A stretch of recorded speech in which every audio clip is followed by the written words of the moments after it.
Today, I speak with Laurie Angress, who is an expert in listening for connection. I think so many times when we're in a conversation with someone, a loved one or a colleague, our mind is already thinking about the next thing that we want to say. We're very connected to our ideas, our identity, our agenda, our way of manipulating or controlling the situation. And as a result, when they're talking, we're already thinking about, this is what I want to say next. And we're not really slowing down enough to hear what they're saying. And in this conversation with Laurie today, she tells us kind of the internal dialogue that she's having with herself to slow herself down, to have empathy, to really be present and listen, to find joy in contributing to the well-being of that person by allowing them to feel heard and seen. That this is such an amazing skill in yoga therapy and with our loved ones. And then she even does it for strangers on something called sidewalk talk, which is she literally sits on random sidewalks with a little table and chair and has a little sign saying like, hey, I'm here to listen if you need it. And to total strangers, she just takes her time to hear them and to see them and to really give empathy. So I feel like Laurie is one of those people. She's like a bodhisattva where she has come back to help the rest of us learn how to really listen.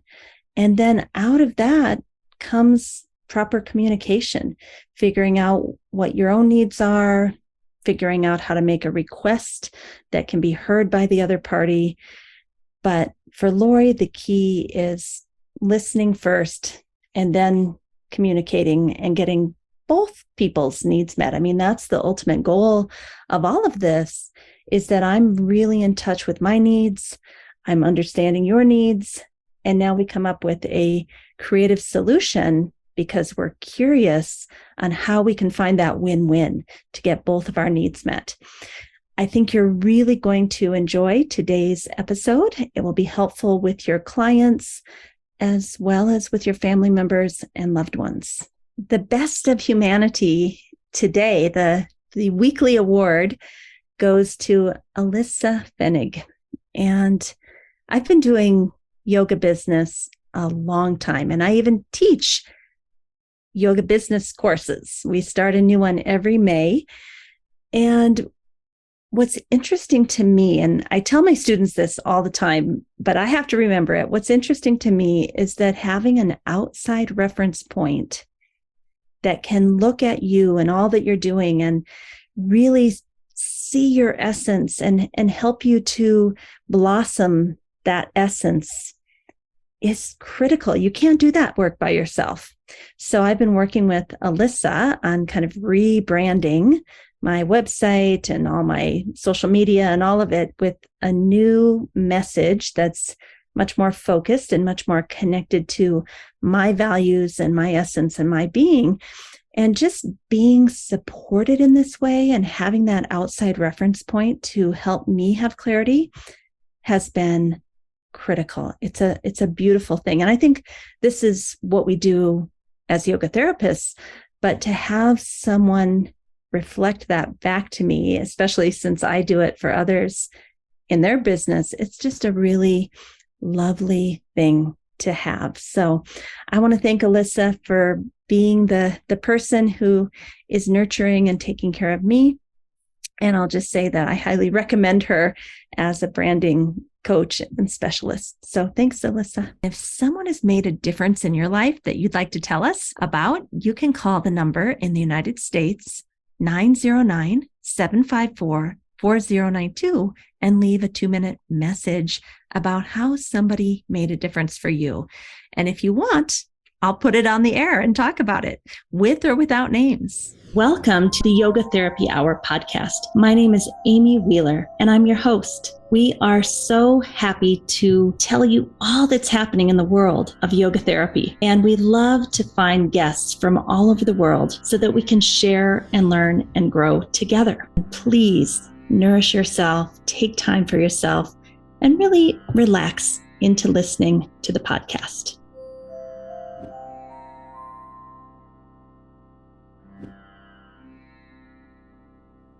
I would like to welcome my friend and colleague, Laurie Angress. Welcome. So nice to see you. Hi, Amy. Thanks for having me. I'm excited to be here.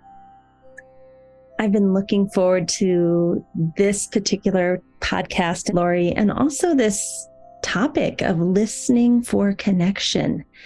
So let's just start off and define, what does listening for connection mean to you? And then we'll kind of go back and get your origin story.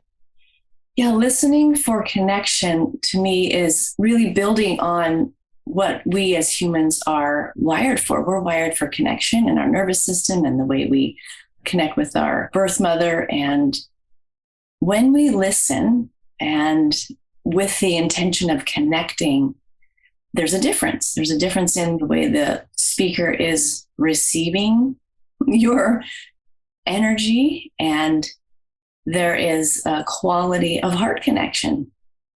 And I think that's what I'm always seeking to remind myself of, what I'm wanting in the interaction. I really sense that from you. It's one of my favorite things about you is that even if we're having a challenging conversation, or I can see that maybe you're struggling talking to someone and it's not all roses, I can see you really working hard to listen with the attitude of, I want to stay connected. And to me, that is, in all honesty, one of the hardest things for me, because when my nervous system gets out of whack or I get angry, that is so hard for me. How do you do that? How do you stay with it? And like, my brain oftentimes goes, well, I don't want to be connected to you. And I can see that yours doesn't do that. You know, I think you'd have to be pretty triggered for that to happen. And I haven't seen that happen very often. So how do you stay in it? How do you remind yourself, like, yeah, I really still do want connection, even though I'm very upset? Yeah, I guess if I'm very upset, I may have a moment of not wanting connection, and that's real too. That's okay to not want connection in that moment.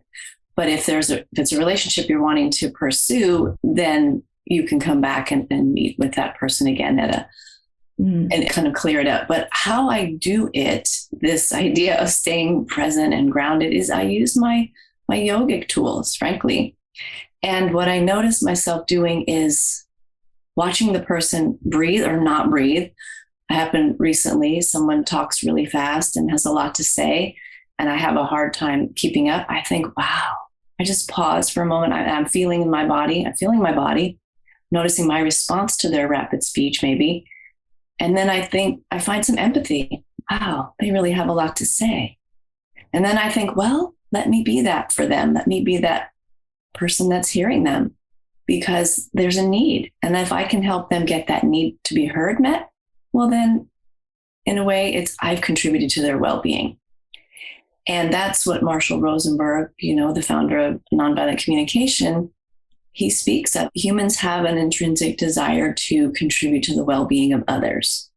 When we don't even necessarily think about it, but we're doing it. We hold the door open for someone. In any number of ways, we're contributing to the well-being of others. And for me, listening is part of how I do that. If I can hold space for someone who really clearly has a lot to say, and I can provide that, and I empathize with them, and I even empathize with myself. Okay, this is a lot to take in, and I can do it. Do it for these moments. That's what helps me. And I stay in my own breath. I feel my body, and I have that anchor within that keeps me able to hang in there. Do you ever get exhausted from that? Because I don't know, if I'm a little bit neurodiverse and that kind of presence and attention and intensity, I can do it for an hour, but like if I had someone at my house for a weekend and I had to do that for an entire weekend. I get to the point where I just can't. Do you ever get exhausted by it? Yeah, definitely, for sure. Yeah. And it's appropriate to say, another example Marshall Rosenberg would give, if you're noticing you're reaching your capacity, just name it. So I pause and sort of interrupt and gently say, so, I'm really wanting to give you my full attention, and I'm feeling like I'm pretty tired right now. I'm feeling it, like I need a rest, and I'd love to continue this conversation tomorrow. Mm. And find a gentle way to move into a rest period for yourself. When I was thinking about this conversation this morning and last night, it seems to me that the words that come out of our mouth are very, very connected to that which we're actually feeling in our bodies and in our heart. And I just wrote down that you're giving yourself empathy, you're giving them empathy, you're allowing yourself to be that vessel into which they can pour all those words into. You have a feeling of wanting to contribute to their well-being. You're taking care of yourself and setting boundaries. To me, that all sounds like heart work, and that maybe the words come out are just the expression of what you're actually feeling in your body. Would you say that's true? I would like that to be true. I sometimes think it's cognitive, because sometimes the body is saying, get me out of here. And then you have to find a way to articulate that that doesn't say, I'm over this, get me out of here. I think you get the signal in the body, right? You get the message that you've reached a point of saturation. And then you choose, how am I going to share this with another in a kind and respectful way that doesn't cut them off, and it maintains connection. So that's where you can use a kind of a more kind language. But you've paused, you've felt something inside that says, okay, I'm exhausted, or this is outside of my range of capacity, or whatever it is, or even outside of my scope of practice. Letting the person know that I'd like to take a break, and this is for both of our benefits. Yeah. Even hearing you say that, though, Laurie, you have to be pretty well regulated in your nervous system and self-aware to even realize, wow, I'm at capacity. I can't keep doing this, or I'm going to hurt them and me. And I guess that's one thing, how I see yoga therapy and things like nonviolent communication going together is that, and my mom used to teach this, it's really hard to use the nonviolent communication method if you're completely dysregulated in your nervous system. Absolutely.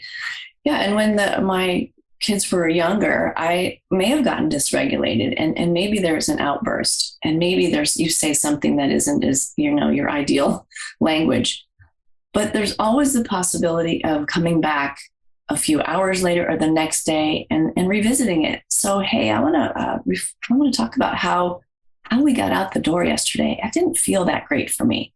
Did you notice that? And you revisit it, and you have a conversation that's a collaboration around how might we do that differently? Because I don't think it felt good to either of us. So what could we do to get a different, get out of the house with more ease, or whatever the issue is? How could we manage the kitchen chores with more ease? Whatever it is, you come back and you revisit it in a collaborative way, and suggest, soliciting both parties' input can be really helpful.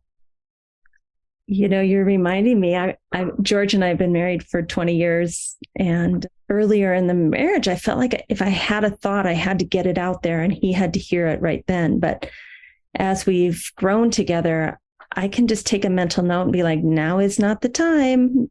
Revisit that tomorrow. And then I'll come back to it. Yeah, I'm doing that all the time, Amy. I am like you. I want to just name what I see in the moment, because I want to correct it. I want to make it better. I want to give here's the right tool for the job. When in fact, it's better just, let them do their thing. Ask. You can even ask. I noticed something yesterday that I might have done differently. Would you like my input? Then they have a choice as to whether they receive your wise and ways. And that's a beautiful thing. Whenever I say that to my husband, would you like to know my opinion about this? He says, yes. Like kind of a question mark, like I'm not sure. Yeah. And that's telling, isn't it? That is like, yes, maybe, yes, but in a way. So then you can choose you can have a clarifying question. Does that really mean yes? I'm not sure you're giving me the green light there. Well, let's go back to your kind of origin story, because you've been studying listening and communication for decades. Tell us how it all began for you, and just a synopsis of how you became who you are in this capacity. Still becoming, let's put that out there. I came into this understanding of communication and social emotional development kind of all at once when my daughter was 2. And I found a mommy and me class, a parenting class. And the instructor was a wonderful woman who was steeped in compassionate communication, which is another term for NBC. And I saw the way she was talking to infants and modeling for us how to talk to infants in a really kind way. And she invited me to come to the nursery school where she worked. And she told me after, she goes, I don't tell all parents about this nursery school, Manhattan Beach Nursery School, which been there 70 years or something. It's a co-op where parents are very involved and they practice nonviolent communication, conflict resolution among 2 and 3-year-olds with this model is beautiful. It's not a top down. It's a collaboration win-win. And so we took our kids there, and I learned so much about observation. What is their need? How can we make a request? How can you scaffold 2, 3-year-olds who want the same toy? It's a beautiful thing. And when they learn it early, they learn a language for needs and feelings.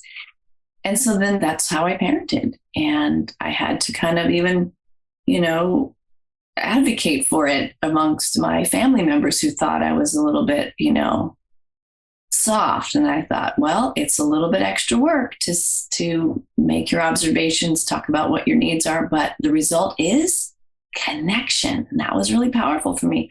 I don't want to be that parent that says, because I said so, because that doesn't give the child anything. And then there's this sort of hierarchy of that's the authority. I just do what it's for because she said so. I didn't want that.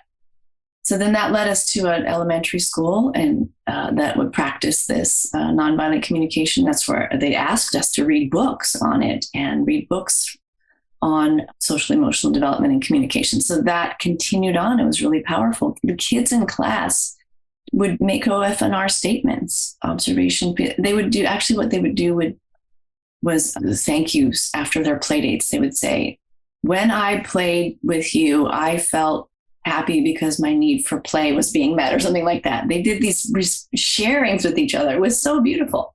So then I started practicing at home with the kids and with my spouse. And where it's the hardest, frankly, it's hard. It is. You have to be present and want to do this. So it comes from a values place. So then I realized I have a value around connection and communication. And that values to maintain connection and be a clean and authentic communicator kept me in it.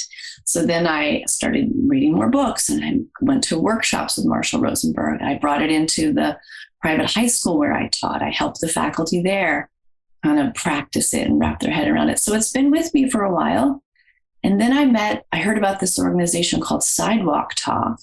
And I thought, what? There's a thing where you sit on the sidewalk and you just listen to people? I need to know more about that.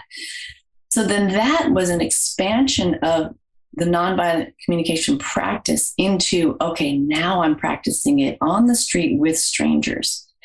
And I've since become friends with Tracy Rubel, the founder of Sidewalk Talk. And that's really expanded my understanding of the value of listening.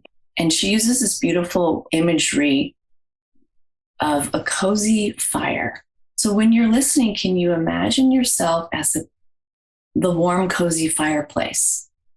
and someone comes and sits next to you, and the reception you give them is from your heart so that they might receive the qualities of a warm, cozy fire, and that's really powerful. And she developed a program for companies. They asked her, companies would come to her and will you teach us how to listen? She wasn't having any intention of going into the corporate world, but, I kind of followed that program along, and we thought we were going to launch it and teach it. And we did for a while. And the curriculum's still there, but it's not being taught right now, but it's brilliant. And I weave that into the NBC that I teach for the optimal state. And I weave it into how I offer the NBC practice groups. Anyway, it's just never not with me, this concept of listening, because it keeps coming into my life and I keep seeing it. So what I've discovered is that, I have a need to be heard. This is why I want to give the experience of listening, because I know what it feels like to be heard. And I want to contribute to the well-being of even total strangers. When you said that about the quality of kind of sitting by a warm, cozy fire and being received and heard, what came up in my mind was I love to do that for people, but I oftentimes feel like I'm in a hurry and I don't have the time. Like I take Tuesdays off just for me. And on Tuesdays, I'll stop and talk to the cash register lady, and I'll sit on the bench with the old lady outside the doctor office. And, like Tuesdays, oh yeah, I would do that. But most of the other days of the week, I have a pretty tight schedule. Do you ever feel that way? Like you want to be the warm, cozy campfire, but you got to get it to a meeting in 5 minutes and then, Yeah, that's interesting. I really hear you saying that when you have free time that you've chosen, you've carved out some Amy time, filling yourself up and listening and conversing with the cash register or some woman on the bench, that fills you up. Mm. And so you've chosen to have the free time, but in your free time, you're choosing connection, but it's chosen. It's you reaching out and asking the cash register how her day was or whatever it is. So isn't that different from it's my work day? And we're actually, as yoga therapists, we're paid to listen to some degree. Yeah. And it's all scheduled and it's got a protocol, and you're in work mode, and it has we're still doing it from the heart, but it just feels different than when you're on your day off. And I have the same experience, Amy. I'm super friendly out there. When I'm rested and I have a complete day off or a vacation, I'm so friendly to I want to know about the cash register's day, that kind of thing, the cashier, I mean. So I think maybe it's a difference of, it does fill us up, but we have more capacity for listening and being really present in that heartfelt way when we're rested and we're choosing it. It is exactly right. But I think you're also right to say that I'm doing it all the other days. I'm just doing it in a different context as a yoga therapist. Yes. Which kind of brings me back to something you mentioned a few minutes ago. And I just briefly want to go over it because I think it's so critical. You said the kind of technique of Marshall Rosenberg's nonviolent communication is OFNR. And I want to just really briefly go through what O means, F, N, and R, because, it's not a formula that we have to follow, but it does give context for how to be a better listener. The first one is so hard. Observing without judgment, observing the situation without judgment. So can you tell us a little bit more about that? Because I think for most of us, any observation we do of anything is getting sliced and diced into yes, no, good, bad, and not just looking at a situation without judgment. It's true. It is really tricky, and it can be mastered with practice, and we'll never do it perfectly all the time. And I think just culturally, societally, linguistically, we tend to evaluate a lot, and we become sort of used to it. Like, of course I want you to evaluate me. How else can I know my worth? So it's part of that is hard to undo, but with practice, it gets easier. So the observation, do you want an example? Yeah. So I always come up with the household ones. I see, so there's a lot of clothes on the floor today. There's no evaluation there. That's a fact. That's what a camera would see. That's what a detective would see. The teenager might say, that's not a lot. Right? Well, you're right. I gave a quantitative, right? I see many. And so you can nitpick it to death for sure. So when I see many clothes on the floor, so that's the observation. The observation is what you see. I see, and it works really well also with looking at someone's performance in art or music or sports.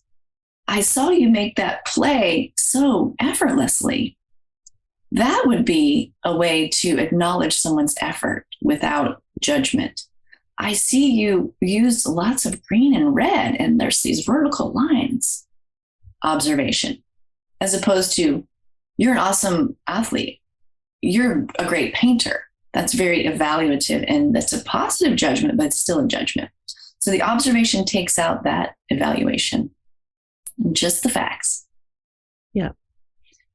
And then the next step you alluded to, I feel it's like an I statement, taking responsibility for what's happening inside of you when there's clothes on the floor or when whatever you've just observed. Yeah. So, and that the reason for doing that is so that you are removing shame and blame. And of course, the person may have been the cause of the clothes on the floor. Sure. But we can remove the energy of shame and blame by just stating the facts. Then there's less room for being defensive, less room for feeling attacked. They still may feel attacked. That's okay. But your energy isn't coming from with the intention of blaming or shaming. Just, you want to let them know how that feels. I feel distracted. I feel frustrated, whatever it is by the clothes.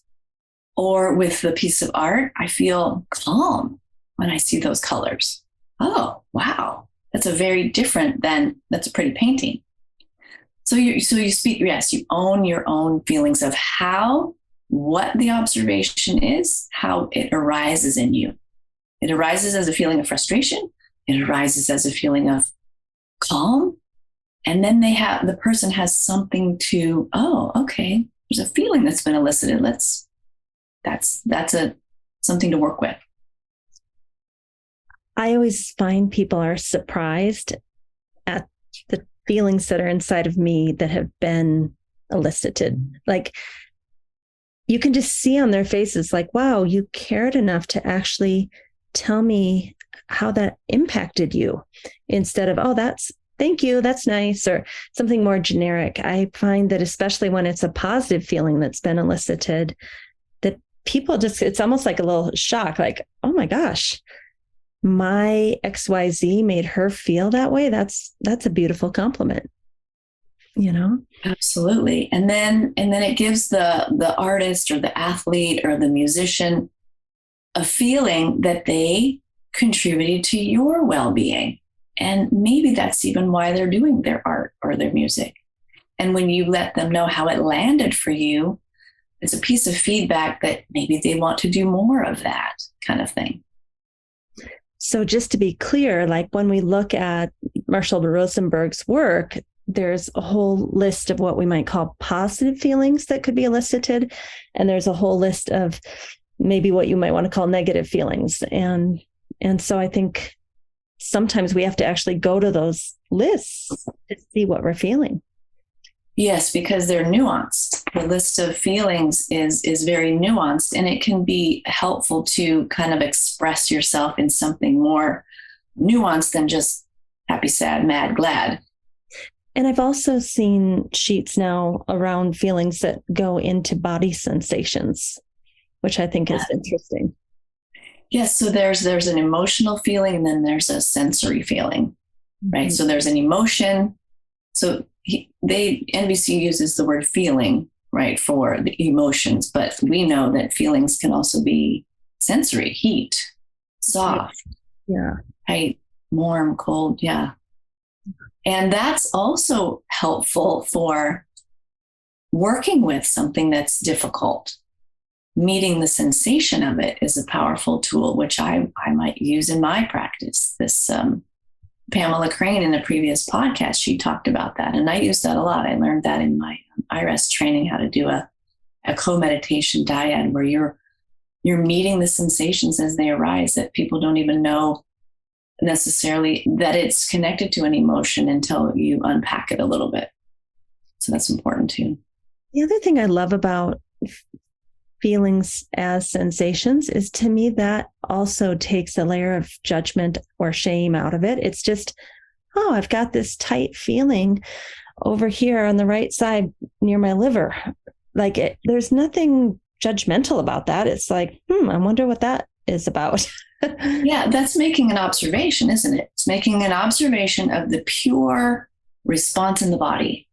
And exactly, we have self-criticism sometimes, or criticism of other about an emotion. We may label the emotion as bad or good, or we may call it anxiety, when in fact, what if we just met it as it's a fluttering of the heart, it's sweaty palms? Okay. Yeah. You can unhook from the emotion and disengage from it, and has a more likely chance of being digested and moved through. And then the language, my favorite thing to share is, maybe if we don't call it my anxiety, what if we just call it the anxiety? And then we go beyond that and we just call it, well, how is it showing up in my body? Right now, there's a feeling of X. And maybe it's not anxiety, maybe, or we can lose that. Can we peel off that label and feel it in the body? So that's another way of using that observation skill. I love it. All right. So with Marshall Rosenberg's work and the OFNR method, the next one is needs. And to me, this is where the rubber hits the road. And, my mom and I went to these nonviolent communication 10-day workshops, starting maybe 20 years ago or something. I went into those workshops not even understanding that I had needs or that I could ask for my needs to be met. It took a whole 10 days for me to even understand what my needs were, which was so interesting to me that I was unaware of my own needs. What do you have to say about needs? It's fascinating. It is kind of the core of it, that our behaviors are in service of getting a need met. Everything we do is to get a need met, even if it's just lots of talking, or if it's lots of drinking, or if it's, we don't need to go through all the examples, but yes, our behavior is in service of getting a need met. And then our feelings arise out of whether our need is met or unmet. So there's another set of two lists, right? The feelings that arise when my needs are met tend to be more of those positive feelings. The feelings that arise when my needs are not met tend to be more of the negative feelings, or it's a different list. My feelings when my needs are not met. So that's really important. But first, right, what even are my needs? And that's where it can be really helpful, especially with young children or people in any age who haven't been in the practice of discerning their needs, or even welcome to share their needs, is that you can help them you can take guesses. I'm wondering if, you're needing some quiet time right now. Wondering if you're hungry right now, helping them identify, oh yeah, I really could benefit from some food or some quiet time. Laurie, in our yoga therapy training program, this because you're the nonviolent communication teacher, but I'm telling the audience, this formula, if you want to call it that, OFNR, is so useful for people in chronic pain, autoimmune disease, a lot of different issues where people have kind of disembodied. They're living from the head up, and they're ignoring all the body sensations until they're screaming at them or they can't move. So at least in the sessions that I do with people who have autoimmune or chronic pain or things like that, this topic of what are your needs is huge. I could spend 6 months just on that, because most of the people that are having those chronic conditions are the same people who've never figured out what their own needs are, and they've been people pleasers for everyone else. Like cancer, that's another one that I think it's, when we talk about yoga therapy and satyam, telling the truth with kindness, that I actually have needs here, family. I know I've put all my needs on hold for 25 years to take care of all you, but that's got to change now. That is so hard for my clients to do. Do you find that a lot of people, I know you work with, teenagers and their parents and people who have trauma. Do you find that people have trouble figuring out what their needs are? Absolutely. Absolutely. And it can be really helpful to just get them started with their body, right? What is it that would make you comfortable right now? What can I get you to help you feel really comfortable in this chair, on this floor? And starting that process of having them really check in, what does my body need right now? It's a really good starting point, right? Thinking of moving from gross to subtle. Let's just start with getting the body comfortable, and really supporting a person in that helps them understand, I get to feel into this. I get to see, I get to take care of myself. That's a beautiful thing that we can give someone in a session, just all the things they need to be comfortable for a few moments as a starting point. Yeah. And that's a big deal. To us, it may sound like we're propping them up with some cushions, but nobody's ever done that for them before. Yeah. And then you layer on the true deep listening to what they're sharing that hour. I mean, then they think we're just geniuses. Because we I mean, imagine being a 50-year-old woman that's never had someone tenderly care for her, be present, listen to her. It's a big deal. And in an embodied way, as you're saying, get your body comfortable, So let's go to the last one, the request. This is another one. Going through these retreats with my mom, trying to heal my childhood trauma over she and I's relationship. The requests, in my understanding, are supposed to be not a demand, but something that you let that other person know how they could contribute to you. And mine at first always came out as demands, do this or else, right? Tell me more about proper request making and the mindset that's required for it. Yeah. So the request is seeking a win-win. So in the model, the idea is that my needs are not more important than yours. Your needs are just as important as mine. And through the conversation, we may have come up with a similar need that we both share. We may not have, but we may like to end with a request. Like you said, commonly it's, would you be willing? Mm-hmm. But the idea is you're asking for a collaboration, a co-creation of a solution or a resolution. You could even say, would you be willing to work this out with me? Would you be willing to have a conversation about how we can resolve this? Or in the example of the clothes on the floor, would you be willing to put your clothes in the hamper, for example? If I brought the hamper to your room, would you be willing to put the clothes in the hamper? Or can we talk about a solution where my need for order is met and, your need for freedom. Yes, your need for freedom and not being controlled is met. I don't want to control you, but how could you have a slightly different need around order than I do? Great. What's the solution? And you have to be careful to recognize that be cautious around trying to change someone. The goal is not so much, are you asking them to do something, but but why? Are you trying to change them or are you just trying to create order?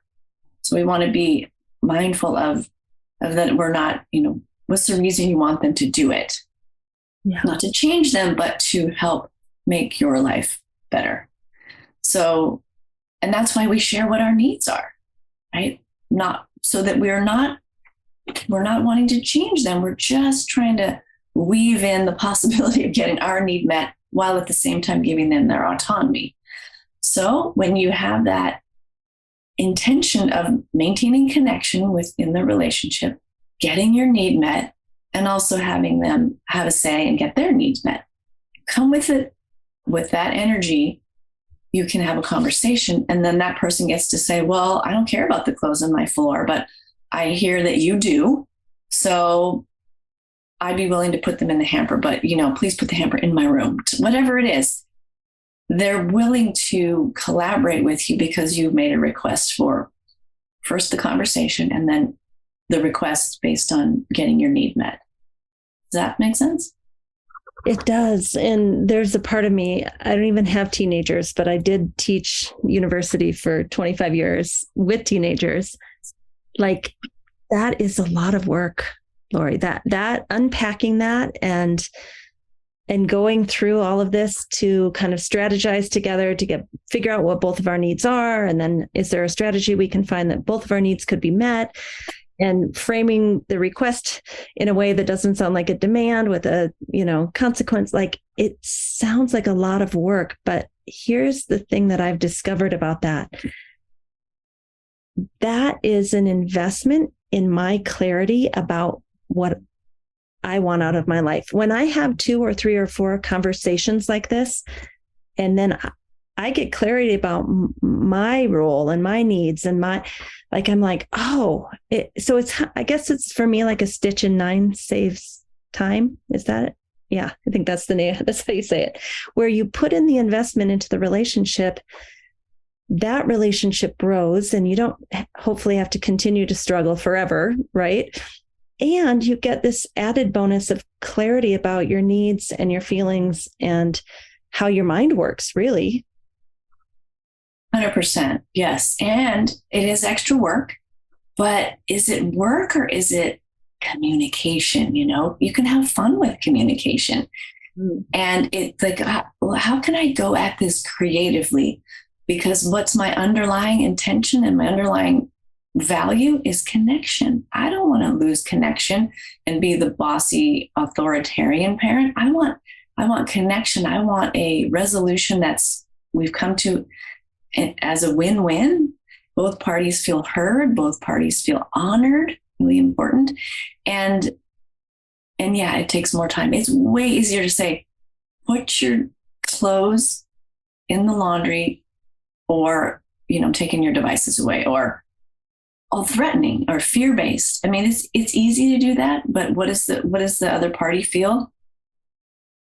Resentful, or, just disconnected or not seen and heard. I want people around me to feel seen and heard, because then there's going to be more willingness to open up. There's going to be more willingness to contribute to the family well-being or to the relational well-being.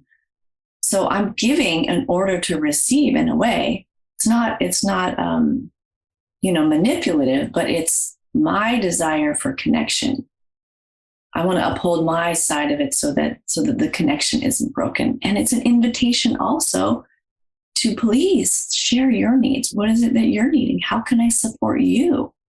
Because if you're offering that quality of connection, you're likely to get it back.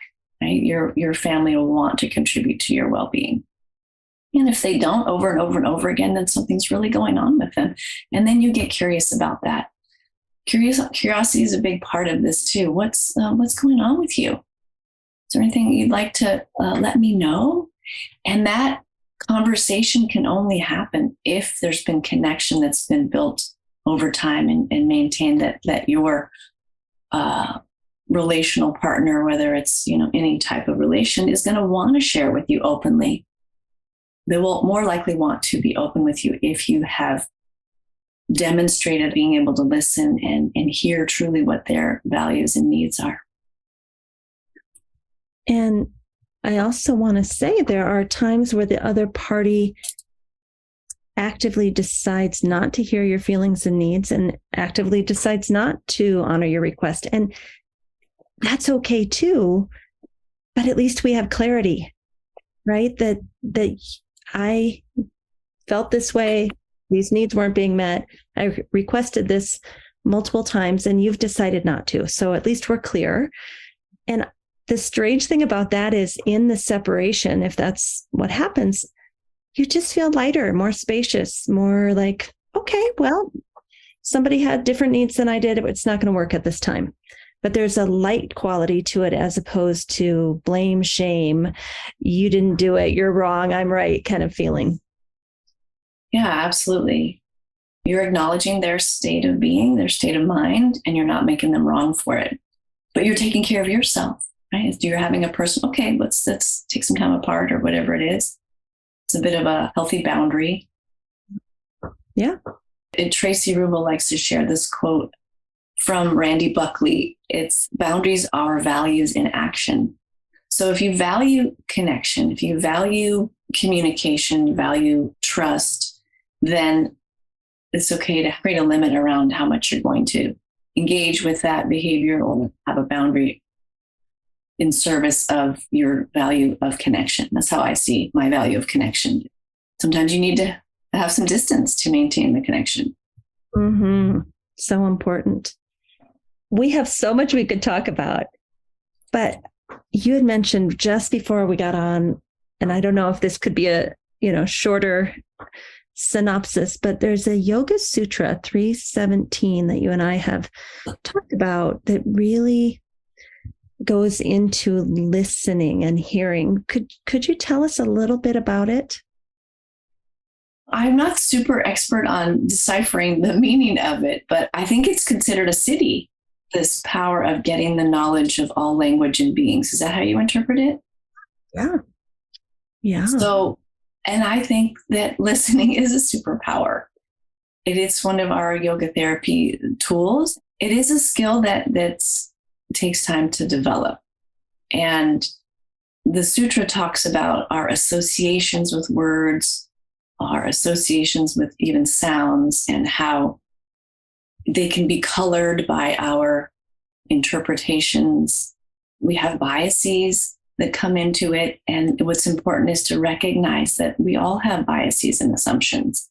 And if you're truly embodied and present and you're practicing your svadhyaya, you will recognize that your biases are coming up. You will recognize, oh, I'm making an assumption here. So that's why our yoga therapy practice, our personal practice, is important to maintain that sense of embodiment, that self-awareness, and the openness in the mind. And knowing that our samskaras will color sometimes what's coming through. And that's essentially, I think, what the sutra is saying. I'm looking at the words right now. Language has three components: sound, meaning, and understanding. Right? So we can all hear something, the same words, but we filter it through our lens and our samskaras. We come to a different understanding. So how do we get to the truth, the true understanding? Yeah. I love that it's such a practical skill, but it's also a siddhi power, that you literally could meet someone who speaks a different language than you, and you spend a week together and you understand what the other person needs and how to accommodate each other and get along. And you don't even have the same words or meanings or understandings, but somehow there's that connection. And I feel you can do it with animals, that there's something deeper than the actual words or the vibrational sounds that come out of our mouths. Yeah, energy, body language, the way we use our eyes, it's all a factor. We talk about that in the NBC workshops, the body language piece. And we're very aware of our body language as yoga therapists. And I think that leads to being very aware of how other people are using their bodies. What are they saying non-verbally? How are they breathing as they're speaking? As we're speaking, how are they taking it in? All of that nonverbal stuff is part of listening. So the words are one thing, and then there's all the other pieces that we can become really attuned to with practice, starting with ourselves. What is my body saying? What is my breath, this quality of my breath? What is that saying about the state of my mind? We get so much of that through our own practice, and that's how we can be better practitioners, because we're practicing on ourselves. Yeah. So, Laurie, you've been at this for several decades now, and you actually run something that kind of started in our yoga therapy school, but I think you've opened it up to whoever would like to join. Can you tell us a little bit about your nonviolent communication practice group? Yeah, I did. It came out of a request from one or two students, and I started a twice a month morning meeting for an hour. And we go over real life scenarios and we unpack how you might practice the OFNR model. Sometimes we go over different exercises. I actually teach a lot from this book, Connecting Across Differences. It's called Finding Common Ground with Anyone, Anywhere, Anytime by Connor and Killian. And they take the NBC protocol and they expand it and they make it really kind of user friendly, and they call it Street NBC. But I'll have a topic and a theme, and we'll go over it, and there'll be sometimes a little worksheet and something to practice at home. And then people can bring in their home scenarios and say, what could I have done differently here? Or I did this and this is how it happened. And so we just unpack different things. But I do like to have a little bit of a structure, and then we take from the group. So if someone wanted to learn more about that group, I know it kind of goes on and off a little bit, could they go to your website? Yes, I will put the link and the information about the practice group on my website. Great. So your website is www.mindfulyogatherapy.net. It has all of your information about yoga therapy. And I think it sounds like you'd be willing to add a little button to learn more about that NBC group. Yes, I will put that on there. And, another part that just came up recently for me is how we can use NBC in the way we give praise and gratitude. It can really enrich the way we talked about it a little bit in commenting on someone's artwork. Rather than just that's beautiful. Gosh, when I see that, I feel, and then you use a feeling word. I feel I'm touched by the movement in that piece of art, or the sounds from that music just touch my heart. So thank you.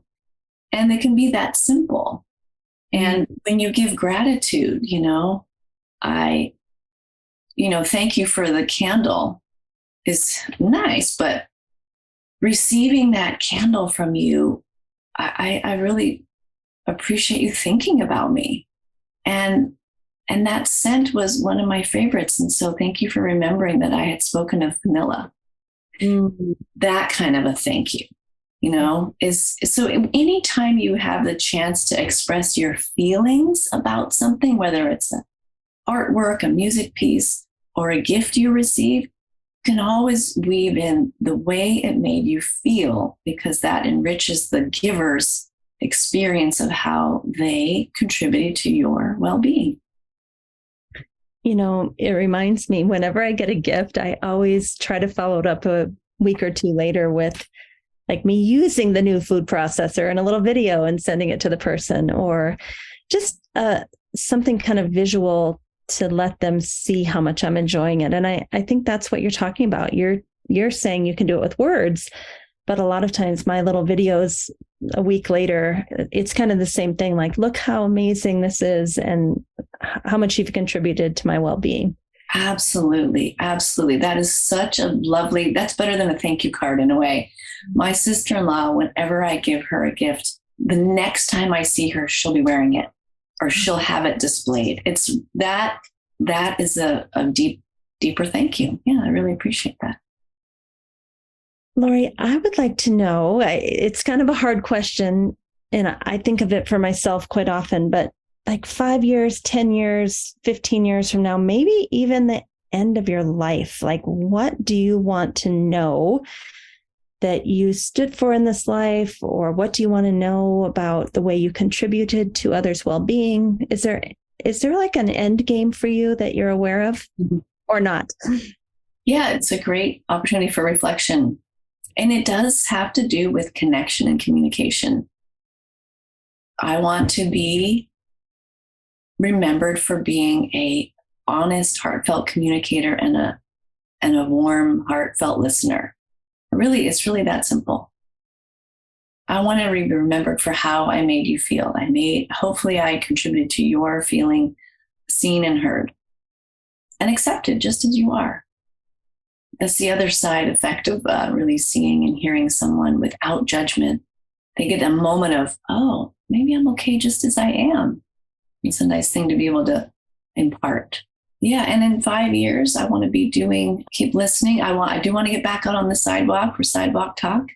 Listen to people just for the pure reason of heartfelt connection, and seeing someone blossom and open up when they know that a complete stranger has no agenda and they just want to know them heart to heart, want to know what their heart is.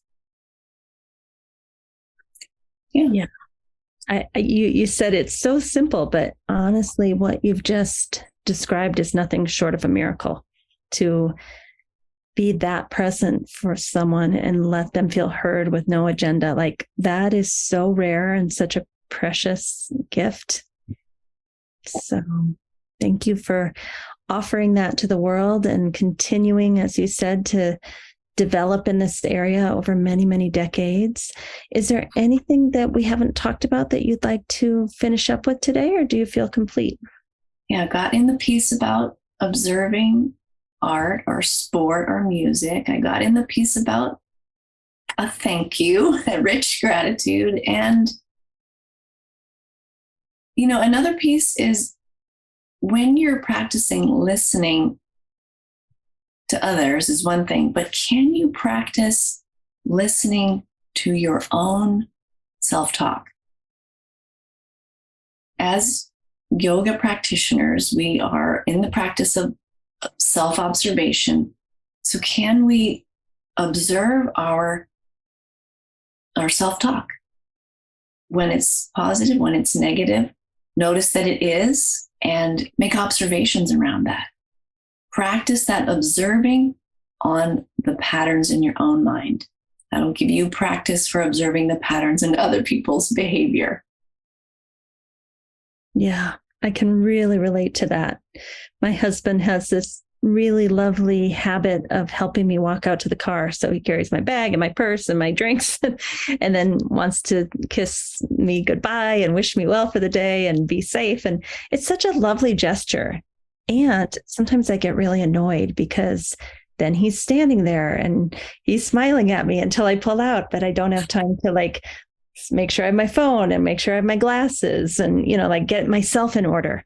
So the other day I said to him, honey, I really appreciate your contributing to me in this way, and I still want you to do it. But as soon as you put my stuff in the car, could you please go away and go back in the house and not stand there and wave at me? And he took it really well. And because I was able to say, I have this need for clarity and organization before I drive away. And if I'm paying attention to you, I can't go through my checklist. And he was like, oh, great. So today he walked me out, put the things down, gave me a kiss, said goodbye, and walked in the house. And I wasn't annoyed with him. But that's the kind of clarity we want to get, right? Yeah, that was brilliant. What a great example of recognizing first that you had a need to pause and get yourself in order before you drove off, and acknowledging that he had a need to contribute to your well-being by walking you out. And you found that you made a nice, gentle request, and brilliant. It works well. And how it was going is that as he was walking me out, I was already getting annoyed at him because I knew what was going to happen. And I would be a little sassy and then that's not a nice way to say goodbye. Right. Mm-hmm. So, but that took self-awareness from within me to figure out, why am I being so mean when he's doing such a nice gesture? Yeah, that's what I'm talking about. What's going on in your own mind? Can you observe that? Yeah. Because your behavior of sassy was an unmet need, was indicative of an unmet need for a moment of pause and quiet. Great example. Well, thank you, Laurie, for joining us. I think we've found out how we can get a hold of you through your website. I would also like you to tell us how we can get a hold of Tracy Rubel. And do you happen to know her website? And then I'll also put Marshall Rosenberg and some of the NVC websites in the show notes. Yes. You can look up Sidewalk Talk Okay. at sidewalk-talk.org. Great. Perfect. And Tracy Rubel, let me see what her website is. Well, maybe we just put it in the show notes. Yeah, we'll put it in the show notes. And Tracy's also on YouTube. She has a beautiful TED Talk called The Power of Human Connection. Well, Laurie, thank you so much for coming today and taking this time out of your busy schedule. I know you've got a lot of family in the house, and I really, really appreciate you contributing to the well-being of our audience by teaching us today. Thank you for having me, Amy. I felt seen and heard, and I appreciate your curiosity. It made me feel like a deeper connection with you. So thank you. Thank you, Laurie, for joining us today on the podcast. I think maybe one of the biggest things that I came away with today was this idea of recognizing when I've reached my capacity. And probably it will work better if I do it, 20% before I reach my capacity, because once I'm at capacity, I'm not as nice. But recognizing when I'm getting to that point and politely letting the other person know that I'm feeling a little tired, I'm a little bit exhausted, I need to pull back a little bit, I need to take a break here. Like, honestly, that has never occurred to me before, that I can do that in a conversation. Usually I'll just try to slide away or make an exit somehow to get myself out of the situation, but to actually address it and say, I'm really touched by all that you've told me. And I'm so happy to have heard your story, and I'm tuning into my own needs, and I'm feeling really tired. And I think I need to go now. Like, I don't know if I would have thought to do that. So thank you, Laurie, for giving me that option. And now the key will be to monitor myself and practice it and see if I can make it come off in a nice way instead of like, I got to get out of here. So I'll practice first on my close friends and family and see how it comes off before I go out into the world and try to do it with other people. So thank you, Laurie, for today. Thank you for all that you do in the world of yoga therapy and the world of yoga nidra and listening. You're really just a jewel, and we're so happy to be on this journey with you. Please don't forget to sign up for our newsletter mailing list, where we give you a free gift every single week. It's usually something that the guest has been talking about, like a book chapter or an article or an infographic. Check out the show notes for that. Thank you for listening today. Don't forget, we have a new YouTube channel called Optimal State with Amy Wheeler. We also have a new Patreon page where you can support us to bring you the most excellent content, and that is Optimal State and the Yoga Therapy Hour Patreon page. Also, you could write us a review on most major platforms that host podcasts. Give us 5 stars if you appreciate the show, and tell us what you love so that we can do more of that. Finally, we support several nonprofit organizations through this podcast. See the show notes to understand how you can help. If you'd like to be a guest or a sponsor for this program, contact us at the email welcome@theoptimalstate.com.